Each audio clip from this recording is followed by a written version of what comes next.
नमस्कार। Sanskrit online classes में आप सभी का स्वागत है। पिछली क्लास में हमने संधि के टॉपिक के अंतर्गत पर रूप संधि जो है हमारी, उसके ऊपर हमने चर्चा की थी और उनके उदाहरणों के द्वारा हमने पर रूप संधि को सिद्ध किया था। आज हम हमारी जो अगली संधि है पूर्व रूप संधि, आज हम उसके ऊपर चर्चा करेंगे। तो आइए शुरू करते हैं।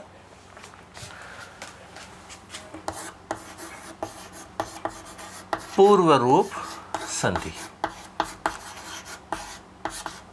देखिए, कल हमने डिस्कस किया था इसके ऊपर कि हमारे पास दो स्थिति होती है। इस प्रकार से दो शब्द होते हैं। संधि जो हमारी होती है वो पहले वाले शब्द का अंतिम अक्षर और दूसरे वाले शब्द का पहला अक्षर, इनके मध्य में ही हमारी संधि होती है। कल हमने किया था पर रूप संधि। अब हमने देखा था कि एक होता है पूर्व और एक होता है पर। पूर्व जो होता है वो होगा पहले वाला अक्षर और पर होता है बाद वाला अक्षर। पर रूप में हमने क्या किया था कि बाद वाले को रखा था और पहले वाले को हटाया था। तो वो कौन सी संधि हुई थी? हमारी पर रूप संधि। आज हम जो बात कर रहे हैं वो है पूर्व रूप संधि। तो इसका मतलब क्या हुआ कि हम पहले वाले को रखेंगे और बाद वाले को हटाएंगे। तो यही हमारी क्या हो जाएगी? पूर्व रूप संधि हो जाएगी। जो हम काम करते हैं वही उस संधि का नाम होगा। तो पूर्व रूप का मतलब है पहले वाले को हम रखते हैं और बाद वाले को हम हटाते हैं। तो वही हमारी संधि होगी पूर्व रूप संधि। अब बात करें हम पूर्व रूप संधि जो है उसका सूत्र कौन सा होता है। तो उसका सूत्र आता है एंग पदांता दति। एंग पदांता दति। अब ये सूत्र क्या कहता है कि पदांत एंग से, इसका मतलब ये हुआ, क्योंकि देखिए संधि कहाँ होती है? पहले वाले शब्द का अंतिम अक्षर, दूसरे वाले शब्द का पहला अक्षर। अब ये कहता है कि पदांत, तो पद का अंत हम इनमें से किसको मानेंगे? तो पद का अंत हम इसमें पहले वाले शब्द के अंतिम अक्षर को मानेंगे।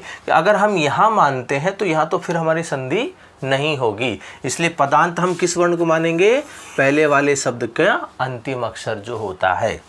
तो पदांत एंग से, इसका मतलब ये हुआ कि पहले वाला जो शब्द है उसका जो अंतिम अक्षर पदांत जिसको हम कहते हैं वो पदांत कैसा होगा? एंग होगा। और एंग में कौन कौन से वर्ण आते हैं हमारे? ए और ओ, ये दो ही वर्ण आते हैं। इसका मतलब ये हुआ कि पहले वाले शब्द का अंतिम अक्षर या तो ए होगा या फिर ओ होगा। एक बात हुई क्लियर कि पदांत एंग से। अब ये देखिए क्या है? अति। अति का मतलब है यहाँ पर अत। पदांत एंग से अत परे हो तो। अब अत का मतलब देखिए, किसी अक्षर के साथ इस तरह से तय लग जाए उसका मतलब केवल वह अक्षर होता है। तो यहाँ अत से तात्पर्य क्या हुआ? ऐसे। ए यहाँ कैसा है? ह्रस्व है। ह्रस्व मतलब लघु है, छोटा है। तो यहाँ इसकी परिभाषा बनती है कि पदांत एंग से अत परे हो। अब यहाँ क्या होगा हमारे पास? अत। अत का मतलब हो गया ए, वो भी कैसा? ह्रस्व ए। तो पदांत एंग से अत परे हो तो पूर्व एवं पर दोनों के स्थान पर पूर्व रूप एकादेश होता है। इसका मतलब हम यहाँ जो अक्षर है ए या ओ उसको हम रखेंगे और यहाँ जो ए है उसका हम क्या करेंगे? लोप करेंगे, उसको हम हटाएंगे। लेकिन अब देखिए यहाँ स्थिति बदलती है कि पूर्व रूप संधि में जब हम बाद में जो ए है उसका जब लोप करेंगे तो ये जो लोप होता है ए का, ये पूरी तरह से नहीं होता है। तो यहाँ चंपक पुष्पक न्यायेन, चंपक पुष्पक न्यायेन। अब देखिए चंपक का कोई पुष्प होता है, उसको कुछ समय के लिए एक स्थान पर रख करके उसको वहाँ से यदि हटा लिया जाता है तो उस पुष्प की जो सुगंध होती है वो पहले वाले स्थान पर व्याप्त रहती है, फैली हुई रहती है। इसका मतलब पुष्प वहाँ से चला गया है लेकिन उसकी जो सुगंध है वह अभी भी वहाँ पर रहती है। तो यही स्थिति पूर्व रूप संधि में इस ए की होती है।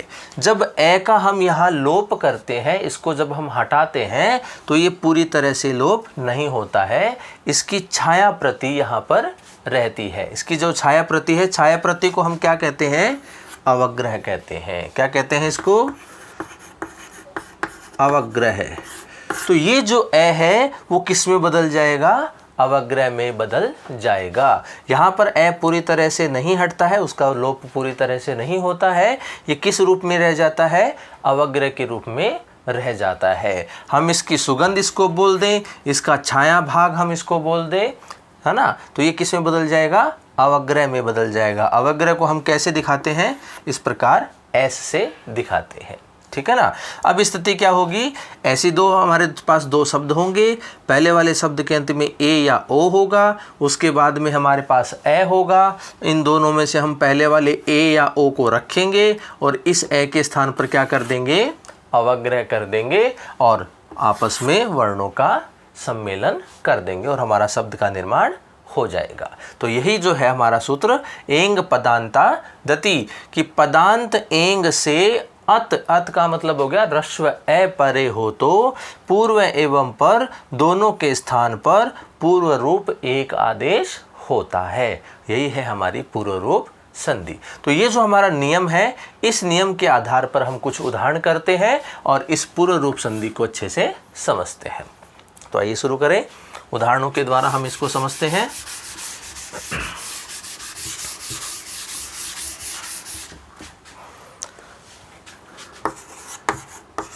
हरे प्लस औ, हरे प्लस औ। तो देखिए पहले वाले शब्द के अंत में क्या है? ए है, तो इस ए को हमने बाहर निकाल लिया क्योंकि एंग होना चाहिए, ए या ओ हमें मिलेगा। तो इसमें से ए और ओ में से क्या मिला हमें? ए, तो इसको हमने बाहर निकाल लिया। रे कैसा रह गया? आधा रह गया। उससे पहले क्या है? प्लस इस ए को हमने बाहर निकाल लिया क्योंकि हमें क्या मिलेगा आगे? ए ही मिलेगा, अर्थात ह्रस्व ए जो है वो हमें मिलेगा। और आगे क्या है? वह। अब देखिए हमें क्या करना है, यहाँ ए हो गया, यहाँ ए हो गया, तो इन दोनों में से हम क्या करेंगे? इस ए को हम रखेंगे और ये जो ए है बाद में इसके स्थान पर हम क्या कर देंगे? अवग्रह कर देंगे। तो देखिए स्थिति क्या बनेगी? अब वापस से इस ए को रखेंगे, तो ए रख लिया हमने। अब जो बचा हुआ है उसको हमने ऐसा कैसा लिख दिया, इस ए के स्थान पर हमने अवग्रह कर दिया। आगे क्या बचा हुआ है? वह बचा हुआ है, उसको लिख दिया। अब देखिए हम करेंगे इनका वर्ण सम्मेलन। वर्ण सम्मेलन करेंगे तो देखिए पहला वाला अक्षर जो है जैसा है वैसा का वैसा लिख दिया। रे आधा है, आगे ए स्वर है, आकर के मिलेगा तो क्या बन गया? हरे बन गया। आगे देखिए क्या है? अवग्रह, ये लगाया, वह बचा हुआ है, ये स्थिति बनती है। तो हरे प्लस अव मिलकर के क्या होगा? हरे बनता है। पूर्व रूप संधि में हम क्या करते हैं कि पहले वाले को रखते हैं, बाद वाले को हटाते हैं। तो यहाँ हम क्या करेंगे कि पहला जो शब्द जैसा लिखा हुआ है हम वैसा का वैसा लिख देंगे। तो देखिए हमने यहाँ ऐसा कैसा लिखा हुआ है? हरे। हम परिवर्तन कहाँ करेंगे? इस ए में करेंगे। तो ये ए किस में बदल जाएगा? अवग्रह में बदल जाएगा। तो हमारे सामने जो दो शब्द होंगे उसमें पहले वाले को हम वैसा का वैसा लिखेंगे और यहाँ जो शब्द है दूसरे वाला उसका पहला अक्षर जो ए है उसके स्थान पर हम केवल अवग्रह कर देंगे और उसके आगे जो कोई बचा हुआ अक्षर है हम उसको वैसा का वैसा लिख देंगे। तो देखिए हम और उदाहरण करते हैं। तो हरे प्लस अव मिलकर के क्या बनता है? हरेव, इस प्रकार से बनता है। आगे देखिए वृक्षे प्लस अस्मिन, वृक्षे प्लस अस्मिन। तो पहले वाले शब्द के अंत में है ए, उसके आगे क्या आ गया? ए। तो हम देखिए हमें क्या करना है इसमें कि पहले वाला जो शब्द है उसको तो हम वैसा का वैसा लिखेंगे। तो वैसा का वैसा लिखेंगे, तो ये लिख दिया हमने। अब आगे क्या है? अस्मिन है, तो हमें परिवर्तन कहाँ करना है? इस ए में परिवर्तन करना और ए को किस में बदलना है? अवग्रह में बदलना है। और जो बाकी बचा हुआ है उसको हम वैसा का वैसा ही लिख देंगे। तो देखिए क्या बन गया ये? वृक्षेस्मिन, वृक्षेस्मिन। वृक्षे प्लस अस्मिन मिलकर के क्या बनता है? वृक्षेस्मिन। तो हमें परिवर्तन कहाँ करना है, केवल इस ए में करना है और इस ए को किस में बदल देना है, अवग्रह में बदल देना है और जो कुछ जैसा है वैसा का वैसा हम लिख देंगे। यही होती है हमारी पूर्व रूप संधि। और उदाहरण करते हैं, देखिए वने प्लस अत्र, वने प्लस अत्र, हमें क्या करना है, इस ए के स्थान पर अवग्रह करना है। तो ये कर दिया। अब जो बचा हुआ है उसको वैसा का वैसा लिख देंगे। तो क्या बन गया, वनेत्र। वने प्लस अत्र क्या बनेगा, वनेत्र। और उदाहरण देखिए,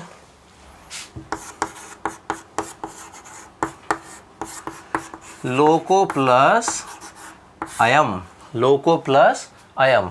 तो देखिए अब यहाँ क्या है, पहले वाले शब्द के अंत में ओ मिला हमें, क्योंकि ए या ओ यही दो वर्ण हमें यहाँ मिलेंगे और उसके बाद क्या मिलना चाहिए, ए मिलना चाहिए, जो कि हमें मिल रहा है। हम क्या करेंगे, परिवर्तन कहाँ करेंगे, केवल इस ए में करेंगे और इस ए को किस में बदलेंगे, अवग्रह में बदलेंगे। अब जो बचा हुआ है उसको हम वैसा का वैसा लिखेंगे। तो ये देखिए क्या बन गया, लोकोयम। लोको प्लस अयम मिलकर के क्या बन गया, लोकोयम।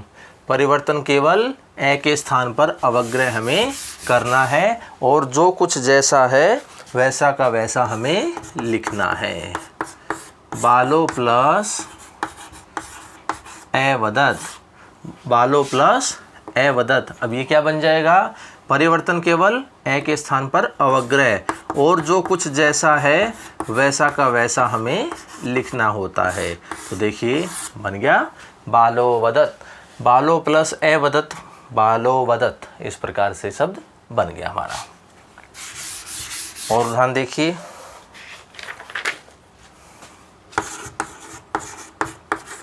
गुरु प्लस औ, गुरु प्लस औ। तो क्या हो जाएगा, ये गुरु ऐसा कैसा, ए के स्थान पर अवग्रह हो गया और ये बन गया गुरोव, गुरोव। और उदाहरण देखिए,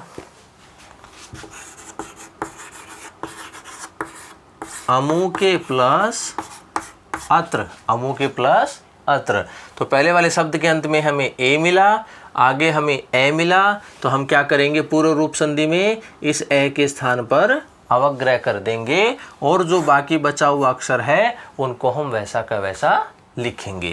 तो देखिए अमुके ऐसा कैसा लिखेंगे और इस ए के स्थान पर क्या कर दिया, अवग्रह कर दिया। आगे क्या बचा हुआ है, त्र बचा हुआ है, तो क्या बन गया ये अमुकेत्र, अमुकेत्र। अमुके प्लस अत्र मिलकर के क्या बनता है, अमुकेत्र। और उदाहरण देखिए,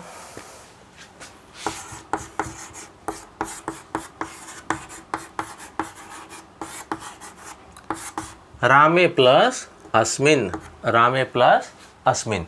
देखिए पहले वाले शब्द के अंत में ए मिला, उसके बाद हमें ए मिला, तो हम पूर्व रूप संधि में क्या करेंगे, इस ए के स्थान पर अवग्रह कर देंगे और जो बचा हुआ है उसको वैसा का वैसा हम लिखेंगे।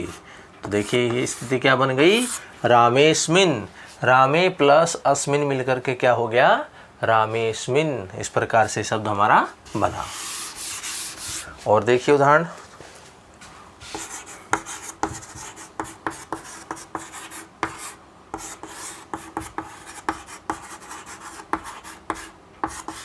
विद्यालय प्लस अधुना, विद्यालय प्लस अधुना। तो पहले वाले शब्द के अंत में ए मिला, उसके बाद में हमें ए मिला, तो परिवर्तन क्या करेंगे, इस ए के स्थान पर अवग्रह करेंगे और जो बचा हुआ है उसको वैसा का वैसा हम लिखेंगे। तो इस ए के स्थान पर अवग्रह कर दिया और जो बचा हुआ था उसको हमने वैसा का वैसा लिख दिया। तो क्या बन गया ये, विद्यालय धुना, विद्यालय धुना। विद्यालय प्लस अधुना मिलकर के क्या बन गया, विद्यालय धुना। ये जो अवग्रह होता है हम उसका उच्चारण ए के रूप में नहीं करते, तो इसलिए विद्यालय धुना इस प्रकार से इसका उच्चारण किया जाता है। और देखिए, छात्रे प्लस अत्र, छात्रे प्लस अत्र। तो पहले वाले शब्द के अंत में ए है, उसके बाद में क्या है, ए है। तो हम परिवर्तन कहाँ करेंगे, इस ए में करेंगे और इस ए को किस में बदल देंगे, अवग्रह में बदल देंगे और जो बचा हुआ है उसको वैसा का वैसा लिख देंगे। तो छात्रे प्लस अत्र मिलकर के क्या हो गया, छात्रेत्र। इस प्रकार से शब्द हमारा बनता है। और देखिए रामे प्लस अयम, रामे प्लस अयम। पहले वाले शब्द के अंत में ए मिला, उसके बाद में हमें ए मिला। तो परिवर्तन क्या करेंगे, इस ए के स्थान पर अवग्रह कर देंगे। अब जो बचा हुआ है उसको हम वैसा का वैसा लिख देंगे। तो ये क्या बन गया, रामेयम, रामेयम। रामे प्लस अयम मिलकर के क्या बनता है, रामेयम। इस प्रकार से बनता है। और देखिए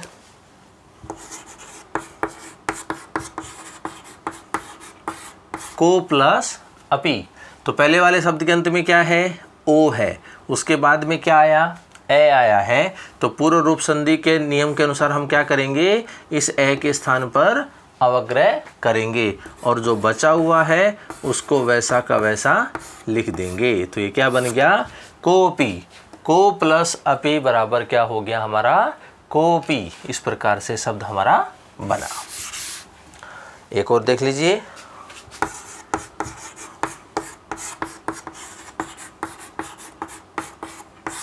रामो प्लस असौ, रामो प्लस असौ। तो पहले वाले शब्द के अंत में हमें ओ मिला, उसके बाद में हमें ए मिला। तो पूर्व रूप संधि का जो हमारा सूत्र है एंग पदांता दति, उस नियम से हम क्या करेंगे, इस ए के स्थान पर अवग्रह कर देंगे और ये जो बचा हुआ है हमारा उसको वैसा का वैसा लिख देंगे। तो ये शब्द क्या बन गया, रामोसौ, रामोसौ। रामो प्लस असौ मिलकर के क्या बना हमारा, रामोसौ। तो इस प्रकार ये हमारा शब्द बना। तो ऐसे अनेक उदाहरण हो सकते हैं जिसके पहले वाले शब्द के अंत में हमें ए या ओ मिलेगा और उसके बाद हमें दूसरे वाले शब्द का पहला अक्षर ह्रस्व ए मिलेगा। तो हम क्या करेंगे, जो ए होता है हमारा उसके स्थान पर हम अवग्रह कर देते हैं और जो बचे हुए जो हमारे वर्ण हैं उसको हम वैसा का वैसा लिख देते हैं। तो यही है हमारी पूर्व रूप संधि। तो पूर्व रूप में हम क्या करते हैं कि हमारे पास दो शब्द होते हैं, पहले वाले शब्द का अंतिम अक्षर और दूसरे वाले शब्द का पहला अक्षर। इन दोनों वर्णों के मध्य में ही हमारी संधि होती है। तो जो पहले वाले शब्द का अंतिम अक्षर है उसको हम कहते हैं पूर्व और जो दूसरे वाले शब्द का पहला अक्षर है उसको हम कहते हैं पर। तो हम संधि कर रहे हैं पूर्व रूप। इसका मतलब है कि हम पहले वाले वर्ण को रखेंगे और बाद वाले वर्ण को हटाएंगे। लेकिन पूर्व रूप संधि के अंतर्गत जो बाद में ह्रस्व ए होता है वह पूरी तरह से लोप नहीं होता है, उसकी छाया प्रति वहाँ पर रह जाती है या हम कहें उसकी सुगंध वहाँ पर रह जाती है। तो जो ए होता है वह अवग्रह के रूप में वहाँ पर स्थित होकर के रहता है और बाकी जो हमारे वर्ण होते हैं बिल्कुल वैसे के वैसे ही हम वहाँ पर रख देते हैं और वर्णों का संयोग करके सम्मेलन करके शब्द का निर्माण करते हैं। तो पूर्व रूप संधि का हमारा सूत्र आता है एंग पदांता दति। तो हमारा ये जो सूत्र है वो कहता है कि पदांत एंग से परे ह्रस्व ए अर्थात अत परे हो तो पूर्व एवं पर दोनों के स्थान पर पूर्व रूप एकादेश होता है। अब देखिए पदांत का मतलब हो गया पहले वाले शब्द का अंतिम अक्षर। वो कहता है कि पदांत एंग से परे। तो एंग का मतलब होता है ए और ओ, ये दो ही वर्ण एंग में शामिल होते हैं। तो ए या ओ से परे क्या हो, ह्रस्व ए अर्थात अत, जिसको हम क्या कहेंगे, केवल ए बोल कहेंगे। तो ए यदि बाद में है, परे है, तो पूर्व एवं पर दोनों के स्थान पर हम क्या करते हैं, पूर्व रूप आदेश करते हैं। अर्थात पहले वाले वर्ण को रखेंगे, ए या ओ को हम रखेंगे और बाद में जो ए है उसको हम वहाँ से हटाएंगे। लेकिन ए पूरी तरह से नहीं हटता, उसके स्थान पर अवग्रह का निशान आ जाता है और हम वर्णों का सम्मेलन करके शब्द का निर्माण करते हैं। तो यही थी हमारी आज की पूर्व रूप संधि। तो आज हमने पूर्व रूप संधि के बारे में जाना, उससे संबंधित जो हमारे उदाहरण हैं उनके द्वारा हमने पूर्व रूप संधि को सिद्ध किया, उसको हमने स्पष्ट किया। तो आगे की क्लास में हम अगली जो हमारी अच संधि के अंतर्गत जो अंतिम संधि आती है प्रकृति भाव संधि, उसके ऊपर हम चर्चा करेंगे। तो आज की क्लास में इतना ही। धन्यवाद।